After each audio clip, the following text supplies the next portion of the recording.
all weekends. Okay, so today is still time for you to invest in government bonds and security. And of course, today I'm very excited actually getting into the sports business part of it. And today we're going to be having a talk on what is going on in terms of sports. And of course, today we're bringing to you cricket. We're going to talk about cricket. Do you know the sport cricket?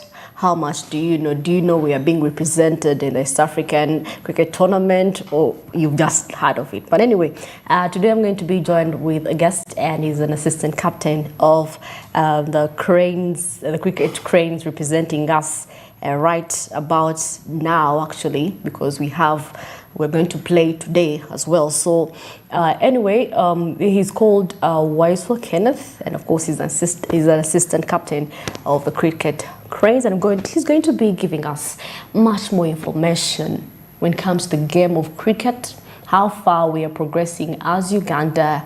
Is this game really recognized in Uganda? Do we have players that are dying for it, or maybe we just have a few talents who are willing to play in this game?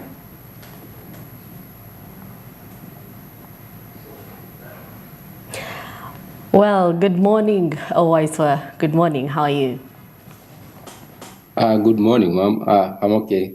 How are you over there? You're in Rwanda right now, and of course, how is the atmosphere? How is it morning yet? Are we still in the same time zone? Yeah, it's still morning.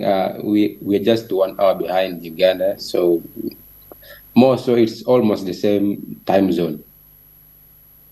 I must take it you're one of the recognized cricketers that we have in Uganda, and of course, having you is an honor, you being the captain, assistant captain of this team. How has been your experience representing Uganda in the East African actually cricket tournament in Rwanda? How is it? How is it like?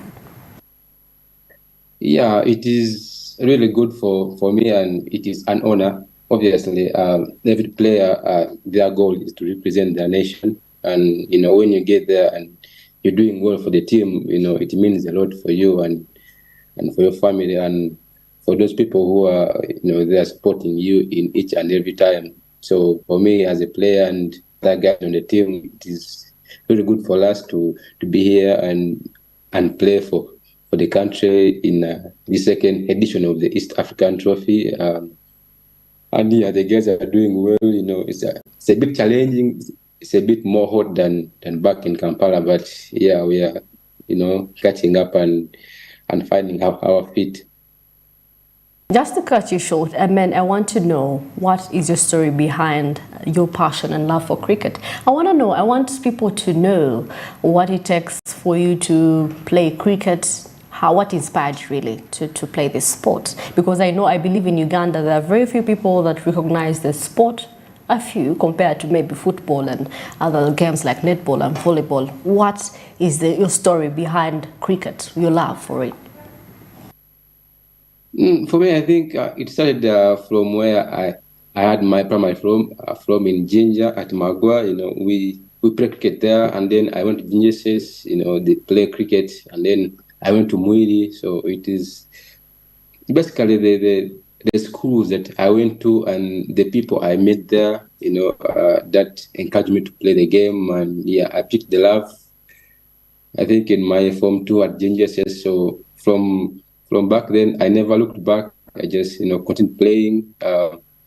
Yeah, and then later on, I think started falling in place, moving around, meeting new people with the new ideas, telling you about the sport, and the rest is history.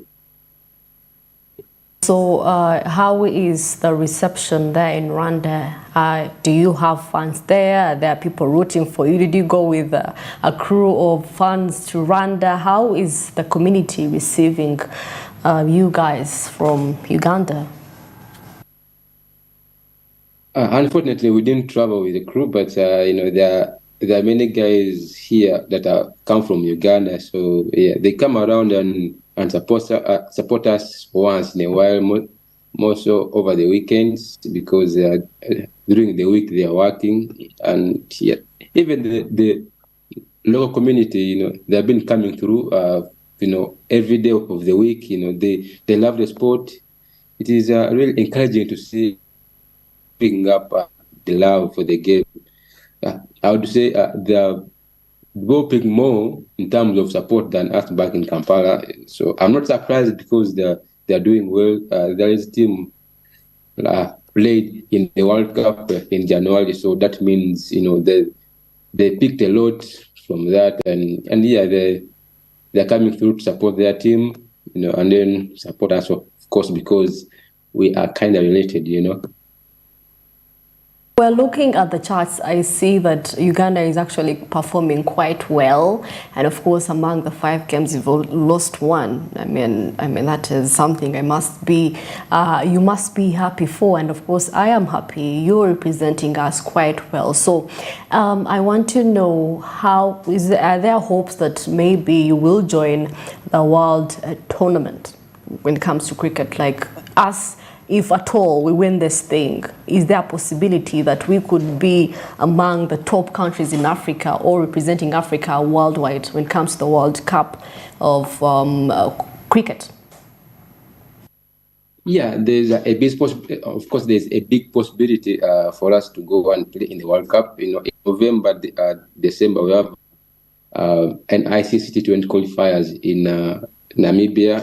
That is for teams in Africa, which has Zimbabwe, which has Namibia, has Uganda, which has Tanzania, Rwanda, and Nigeria. So for us to be playing this East African trophy is a preparation for us, gearing for November. And if we do well, if we will be in the top 2 in November, then we'll be going to the World Cup in the West Indies and America. So the chance is there for us if we go and do well in Namibia in November. I want to know what has been your greatest challenge in preparations with this tournament. Do you have what it takes? Do you have enough equipment? Are they facilitating you, through when you're preparing? How has that journey been? The preparation? How is actually the sports maybe ministry or entity supporting you as a sport, cricket? Yeah, we have got support from the government, and our association has been supporting us very well. The guys are under contract, so at the end of the month, they get a salary for themselves. So the guys are happy a bit, I'd say, and yeah, they have got whatever it takes for them to do well for the nation and for themselves. So I want to know your view on this. How much does this East African Cup contribute to the community of the economies of Uganda and maybe Rwanda, maybe East Africa as a whole? I mean, are there local people benefiting or businesses benefiting out of this tournament? Yeah, I think so.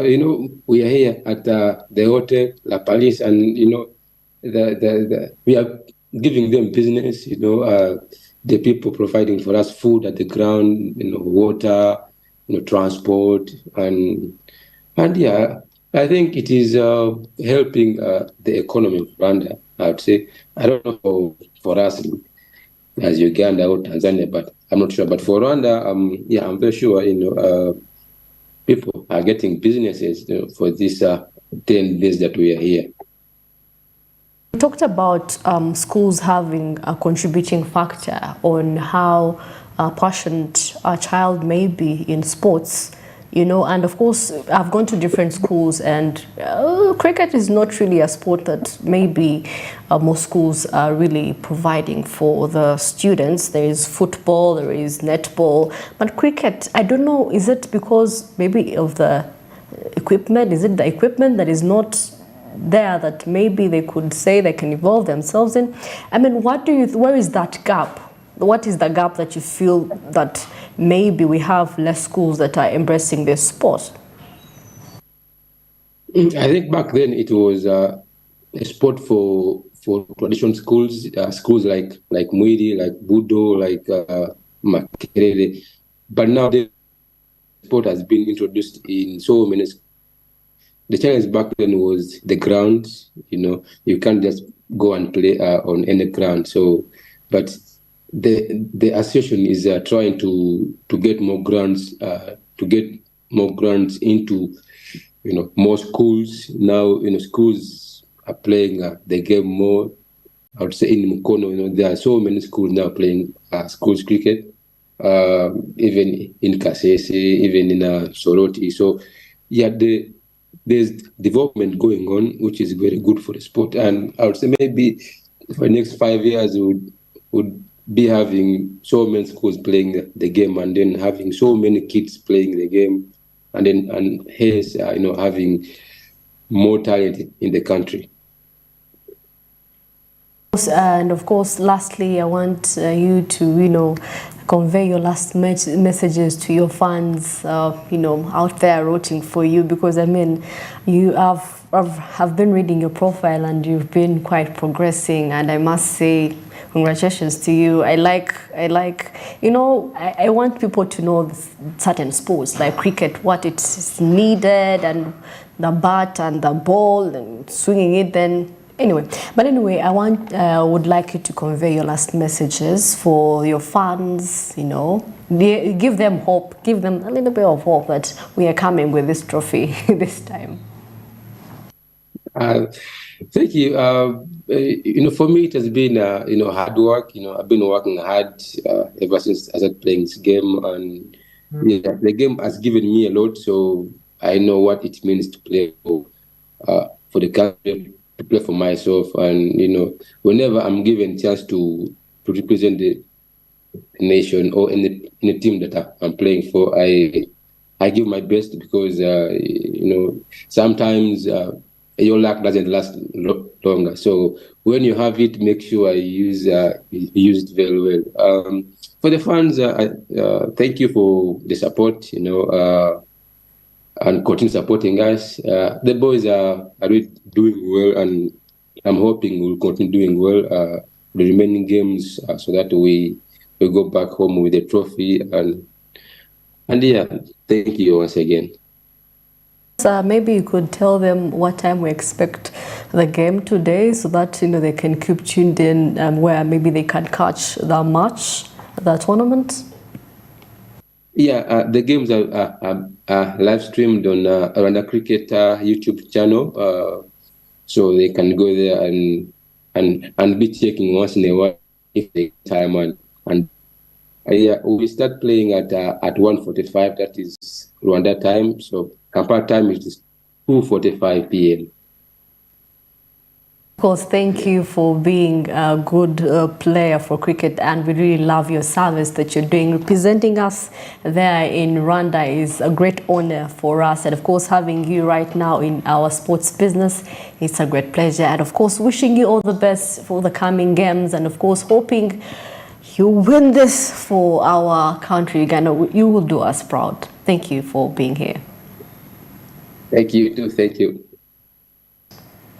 And of course, that was Kenneth Waiswa. And of course, he's a youngster, just 24 years of age, and he's already representing us in and around East Africa, even Malaysia. He went actually in Malaysia, so he's the assistant captain of the cricket Cranes. And of course, that tournament is ongoing, and so far, wow. So far, we just lost one, and we're hoping today we're going to face it off with Tanzania. Who knows, we may walk out with a trophy this time round. And of course, still in sports, of course, we're going to look still into football. And of course, as Laporte confirms Man City's exit ahead of El Nasser transfer. Oh wow, most people are actually leaving for Saudi. They're joining Saudi Arabian teams. And of course, this is Laporte confirmed he is leaving Manchester City ahead of completing a move to Al Nassr. And of course, City accepted the offer of £23.5 million bid for the Saudi Arabian Premier League side last week. And of course, the centre back wasn't involved in the UEFA Super Cup final over the Sevilla, which happened actually last week as well, or the Premier League victory against Newcastle as he completed the transfer. Now, Laporte joined City from the club Athletic in January 2018 in a £60 million pound deal. Of course, looking at when he joined Man City and looking at how much is going to be bought at El Nassr, how much is that? 23.5 million. That is a huge difference. Huge difference of money right there. But of course, regardless, he's going to be playing for the big teams right there. And of course, however, he's a 29-year-old. Shot number 14 right there. And of course, he's joining the big boys, like most people have actually been joining Saudi Pro League teams right then in Saudi Arabia. And of course, the 29-year-old is now set to follow a former teammate Riyad Mahrez in Saudi Arabia, and will be joining Cristiano Ronaldo, like I've told you, Sadio Mane at El Nassr. I've told you the big guys are in there. So, and they're going to be scooping big. That's good. And of course, in his goodbye message to the City fans posted on social media, he wrote saying, "Dear citizens, today I wanted to share a story with you." Quite touching, really. It's quite touching, but he has quite potential. He's still young, 29, is not really too bad as a football player. It means he still has like his 4 or 5 years, to start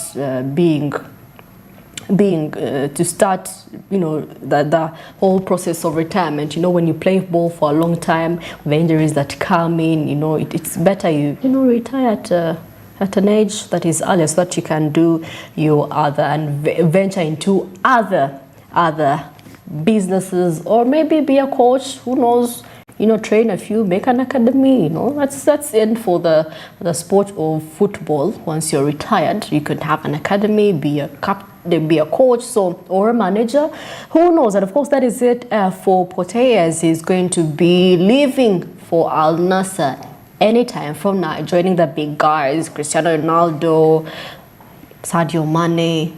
I mean, who wouldn't want to rub shoulders with the big boys right there? And of course, that is what we managed to have for you in today's sports business. And of course, please, cricket, I must say, is a good sport. You have the bat and you're swinging the ball, then it's a good sport. I've been watching. I used to watch cricket some time ago. I wouldn't understand what they were doing, but anyway, I must say, whichever school that is practicing cricket, please encourage the students. If they cannot play ball, maybe they can play cricket. We're being represented right there. We need more teams. So definitely, kudos, and we are rooting for you guys today to play safe, and maybe we could walk away with this cricket tournament and maybe join the ICC World Tournament coming up in September. Well, that is what I managed to have for you today in sports business. And of course, don't forget to invest in government bonds and securities with Zabu. And of course, they say you can dial *2929# and of course follow the prompts, and you can invest as low as 15,000 Ugandan shillings. And of course, opening hours actually they started shortly, just a few minutes ago, 8:15 to 3:15 p.m. Of course, that is roughly 7 hours. And of course, they tell you as long as it's not a public holiday, you can invest. And of course, maybe apart from the weekends and of course holidays. And of course, Alltech East Africa says do something new, and Zabu says my money, my future. If you want to invest, please, Zabu says they got you. And of course, Smart Means Business goes for a short commercial break. Coming up is today's Insight, and we shall have much more of conversations coming up.